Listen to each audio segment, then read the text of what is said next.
Okay, all praises and glory to Yahweh by Hashem, Yahweh Shah, by Hashem Kudash. Double honors to the eldest apostle, Great Millstone, and as well Shalom to the Akim, sincerely pushing the name of Yahweh by Hashem, Yahweh Shah. My name is Lamadia, and this is more developing news. Pretty much what's happening with the developing story of this COVID-19, and just listen. State has released some pretty startling statistics. They say New York State has released some pretty startling statistics. They say that more than half of people who were hospitalized with COVID-19 acquired the disease while also complying with those social distancing lockdown restrictions. So emergency room doctor, chief medical officer of Remote Health Solutions, John Bowe is here, or rather Bowe, sorry, John Bowe is here with us now to talk about that. And I also want to ask you about something else, Doctor. Mayor Bill de Blasio just announced earlier this morning that antibody testing would be available to everyone in New York City who wants it for free. But as I understand it, there's a certain amount of controversy when it comes to antibody testing. There are a number of different antibodies. We really don't know what it means, really, if you show that you have the antibodies in your system other than you were exposed to the disease. So could this maybe offer a false sense of security? Or, maybe it's a great thing and it's part of the next step that we need when it comes to opening up the economies? Yeah, thanks for having me on. There's a couple of great questions that you bring up there, and one has to do with the social distancing question that you bring up, and what did that really mean as far as having people that were social distancing, that were at home and still contracted the disease. And there's a lot that we're going to figure out about this. And one thing that we do know is that this virus is different than a lot of viruses. It's much more contagious and it's much more virulent than most of the viruses that we deal with. And so the study actually talked about the fact that these patients or these individuals were not leaving their home on a daily basis. So we're going to have to sort of dig into this data and figure out, were they leaving occasionally? Were they heading out? Were they continuing to have some social interaction and some exposure in their lives, and it just wasn't on a daily basis? We're gonna have to figure that out. We're gonna have to dig down into it, because I think each and every one of us are concerned about that. I look at my own situation. I'm a father, I'm an individual, I'm a citizen, I'm an ER physician, and I'm a telemedicine guy. And so each of those brings to me a different exposure and a different perspective as I deal with how do I keep myself safe, and how do I keep my kids safe, how do I keep my neighbors safe, and the citizens in my community and across the nation that I deal with as patients. And we just don't know yet, and that's the truth. I wish I had a better answer there, but we're going to continue to figure this out. This idea of social distancing really is new. So so pretty much as you just listened, according to the news is saying 66% of New York hospitalization are people staying at home. And keep in mind, you see the number 6 again. Just like Esau wants you to remain 6 feet from one another. And so the first thing that came to my mind is that he's trying to cause division at home, and this is another mechanism to cause division at home. Because at one point, people felt more comfortable being around people who's doing self-quarantine and that don't leave the home.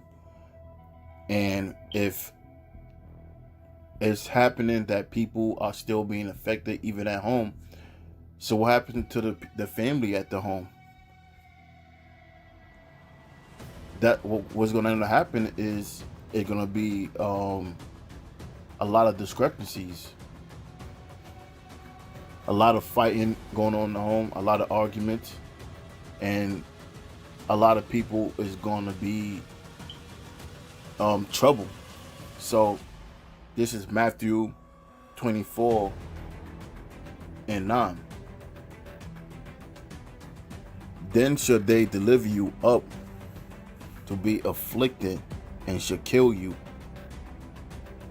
and ye shall be hated of all nations for my name's sake. And that's first going to begin with the men of the Lord that's pushing the word of Yahweh Shem Yahushua. We're going to be delivered up. We're going to be detained. And some of us is going to have to lose our life for the word of Yahweh Shem Yahushua and go out as martyrs. Now verse 10. And then shall many be offended, and shall betray one another, and they shall hate one another. And that's what began to happen right now. You know, people are being offended with one another. If you sneeze or if you cough, people will give you that corner eye, like they want to kill you. Or you just pulled out a gun. You put a gun to their head or something. Or if you violate their spacing, they feel like you threatening, you putting a threat on their life. Like there's a lot of arguments in stores just over people not wearing a mask, people not exercising social distance, and you have a lot of discrepancies breaking out.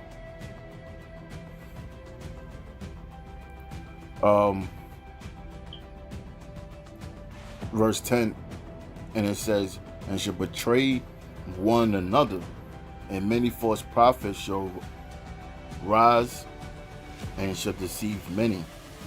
And because iniquity shall abound, the love of many, it says, because iniquity shall abound, the love of many shall wax cold. So that a lot of people are going to betray their own family members. Because the next thing is they're going to be pretty much detaining people and removing them out of their home if believed that you are infected. Last week, Dr. Michael Ryan, he's a leader at the World Health Organization, announced that in response to the spread of this virus, authorities may have to enter people's homes and remove family members, presumably by force.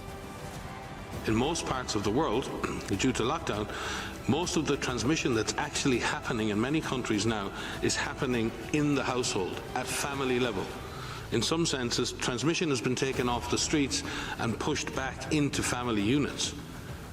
Now we need to go and look in families to find those people who may be sick and remove them and isolate them in a safe and dignified manner.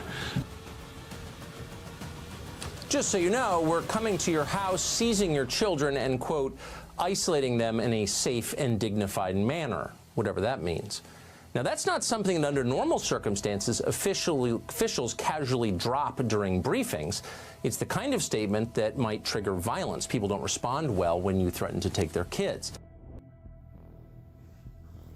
Yeah, he mentioned that transmission had been taken off the streets and have been moved inside family homes. So now everybody's looking at each other as we can't trust one another. So that's also a form of divide and conquer, because who's going to be the ones making these calls? Is people in your home. The ones that's in your home, your family members, your aunt, your uncles, your nieces, your nephew. And they're going to make these calls thinking they're doing the right thing by protecting themselves and whatever young or babies or kids they have in the house. So they're going to be the one making these calls. And when they make these calls, and if you are suspected to have the virus, they will remove you out of your home. This is Revelation 2:10. Fear none of those things which thou shalt suffer. Behold, the devil shall cast some of you into prison, that ye may be tried, and ye shall have tribulation 10 days.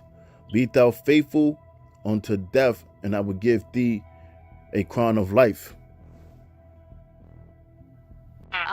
Doctor, I want to ask you about another study, a different study entirely that's coming out of China that found that the COVID-19 virus could be found in the semen of infected men.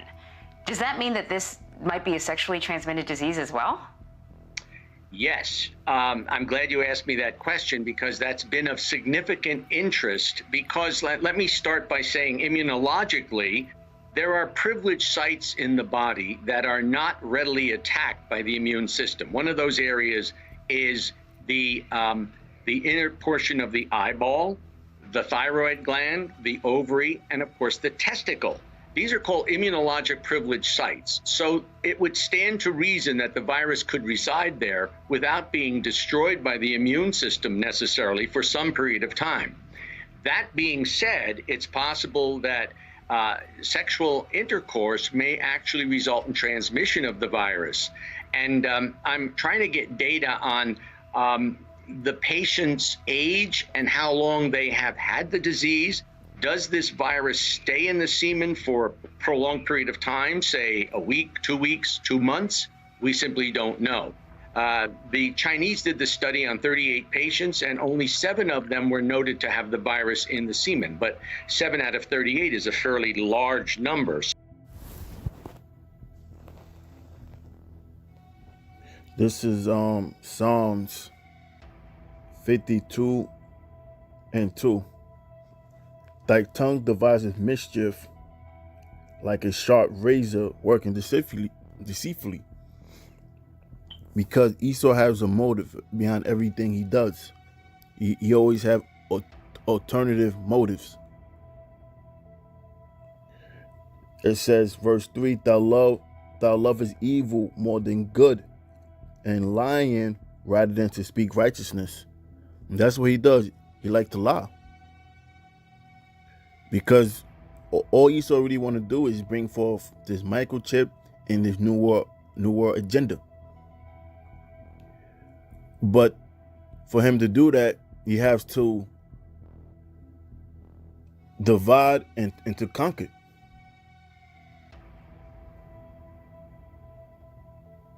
Verse 4, thou lovest all devouring words, O thou deceitful tongue.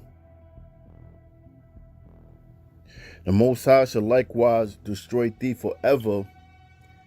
He shall take thee away and pluck thee out of thy dwelling place and root thee out of the land of the living.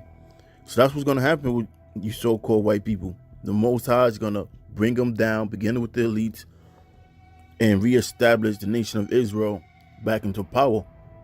So with that, I'm going to close until next time. All praises and glory to Yahweh, by Hashem, Yahweh Shah, by Hashem Rakak Wadash.